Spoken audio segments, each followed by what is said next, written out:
I think every person's different. I don't think you can say all true freshman quarterbacks are the same. Everybody comes from a different background, so some people may show up more ready than others because of who coached them in high school, right, or what their experiences were. Some guys may get into this program and accelerate quicker because they're learning more, and it just makes more sense, and football just happens faster.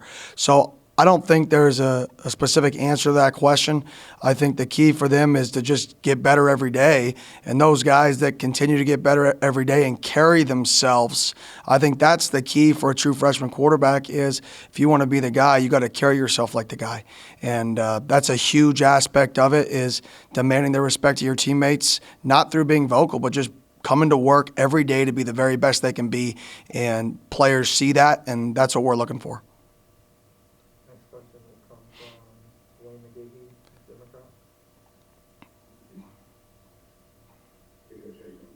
I'm doing well. How about yourself? Doing well. Quick question about the running back group. None of the running backs on the roster were on the roster last year, like scholarship running back. How much more difficult does that make your job as y'all coordinators? Those guys are all basically new, and I know it's a new system, but hopefully one of them has experience. I'm not really worried about what has happened in the past. I'm worried about what we have right now. So I don't even look at it like that at all. Somebody told me that stat the other day, and it didn't even – I've never even processed that. We just go about the day with the guys we got, and I think we have a talented group.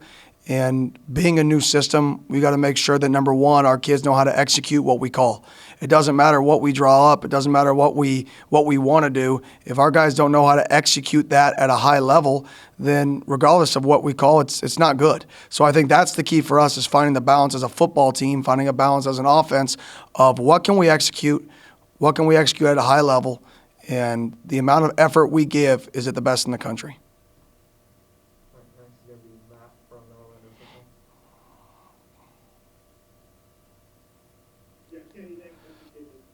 When you look at the quarterback position, obviously the challenge not being to have these guys in the room with you, not being virtual. Well, what has that been like, and what do you expect to see from these guys when you guys go to school?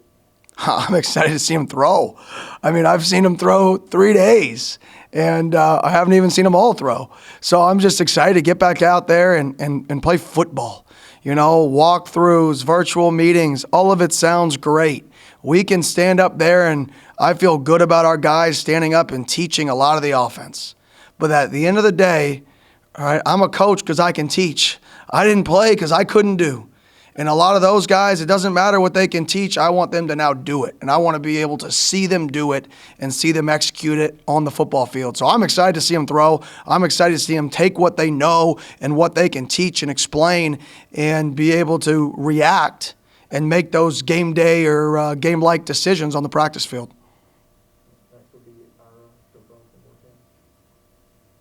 Hey, Coach, what is the strategies walk through time, week or two, you guys are able to do walkthroughs?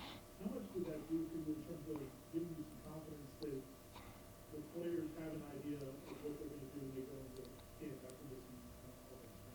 I think it's great. The number one thing I think we missed with spring ball when you're a new staff and a new system is the communication aspect. I think that goes underrated is just communicating. O-line talking to quarterbacks, right? Running backs and O-line talking protections at the line of scrimmage, all getting the signal from the sideline. All those things that you can't simulate, on a Zoom meeting or are very difficult. We got to walk through it, and we got our guys to communicate. And I'm pleased with how they went, and I'm just excited once again to start practicing.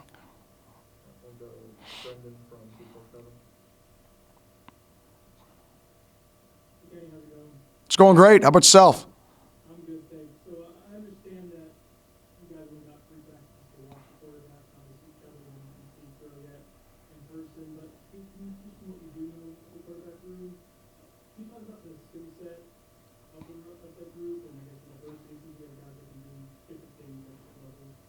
I think it's a really talented group. I think we got guys who obviously Some guys have experience. Some guys have experience playing in games, maybe not as a full-time starter, but they have experience being on the football field in meaningful minutes. And then some guys are true freshmen, so the experience level's kind of all over the place in that room. But from a skill set standpoint, they're all a little different, but they all have a good amount of athleticism. Some more than others, but they can all move. They're all going to be able to extend plays. And those are things, obviously, when you're a new staff and in this system, really any system in football, when you have a guy who can, take a bad play and turn it into a positive, that's good. So I like the skill set. I think everybody's got the ability needed. I think they've done a really good job preparing themselves this offseason with the cards they were dealt, having to be on Zoom. Now it's just time for those guys to go and execute and show they can do that at a high level.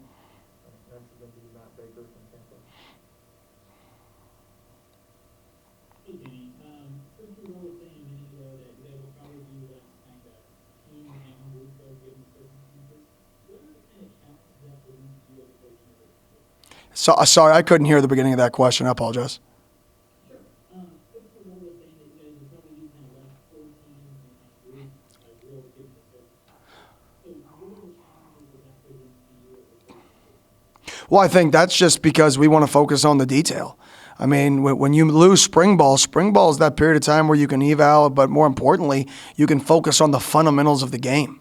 You can focus on taking your first step. You can focus on getting in a perfect stance.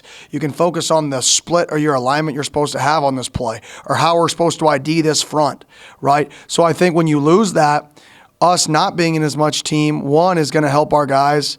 But two, the more important part with it is we get to focus more on the details and the fundamentals of the game. And at the end of the day, that's where football games are won or lost. So I'm excited for the fact that we get to have more individual time, more small group time, and we get to focus on the details of each position. Hey, Coach, I hope it's all well. I got a quick question on your offensive line. Obviously, you've been having good work with the sophomore in the 3 days of spring that you had. But how critical is it to establish that starting unit, the starting five, or set seven guys, particularly as you can, given the fact that you can go up against a defensive line that has coach like Jeff Thomas and Georgia Tech, and then your third game was against Miami, and obviously they have to count the defense. I mean, for us, it's every position. I mean, it's a coaching cliche, but we're always competing, So I'm never going to put we need to have our starting five here. We need to have it here. It's not about that. It's about what guys can help us. If we have 13 offensive linemen that can rotate and help us because they're all good enough, well, that's awesome. Right? Now, our goal is we want to be able to have 7 or 8 guys, that we feel really, really, really comfortable with. But to say we want to solidify who that group is, I don't think that's fair to the competition. Losing spring ball, I think the competition, which, goes all year, I think it's going to be more than ever. I think you're going to see more roster change or more roster and depth chart movements nationally, but specifically with us in a new staff because we lost that spring ball. So this fall camp, we're kind of catching up and we're getting to know players and we're getting to, find what pieces, fit in what spot offensively. So I think our O-line's done a really good job preparing this offseason. I think Coach Atkins has done a phenomenal job being creative on Zoom, which I think that was part of the battle to keep those guys engaged. I think Coach Atkins has done a phenomenal job with that. Hey, Coach, obviously it's probably a weird year for true freshmen kind of getting acclimated. How important is it kind of starting with the individualized, maybe less teams to help with them acclimating? And really, within those first couple of days, we kind of tell which true freshmen are going to help you right away. I don't think you can find that in the first couple days because those guys are trying to figure out which direction we're going to run for the next period. I mean, they're those first couple days, actually, I think you find the least out about them because they're trying to figure out everything other than just football. Where do I warm up? How do we warm up? Which direction do I go for this period? Right? So there's so many other things that are on their plate early. I think it's more, a week or two into camp is when those guys, when they start to get comfortable, how quickly can they adapt to that situation?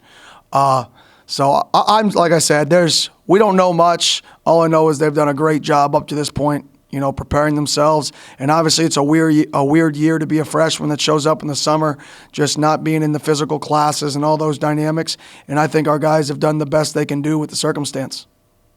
This will be your last one, Junior against the more camp. Hey, Coach? How you doing? I'm great. How about yourself?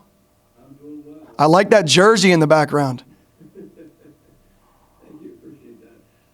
Another quarterback question for you. And you've been with Coach Norvell before. You guys haven't had to decide on the starting quarterback.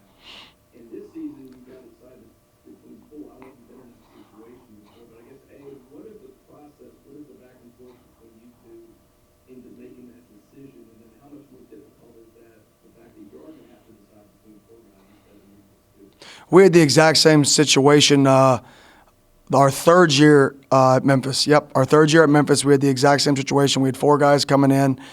We had a new guy coming in from a different university at the same time. So I think every year you compete, and we're just going to have to do a great job balancing the reps.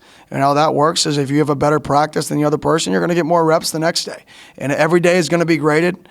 Everything is going to be graded. On the field, off the field, in the classroom. Everything you do at the quarterback position is graded.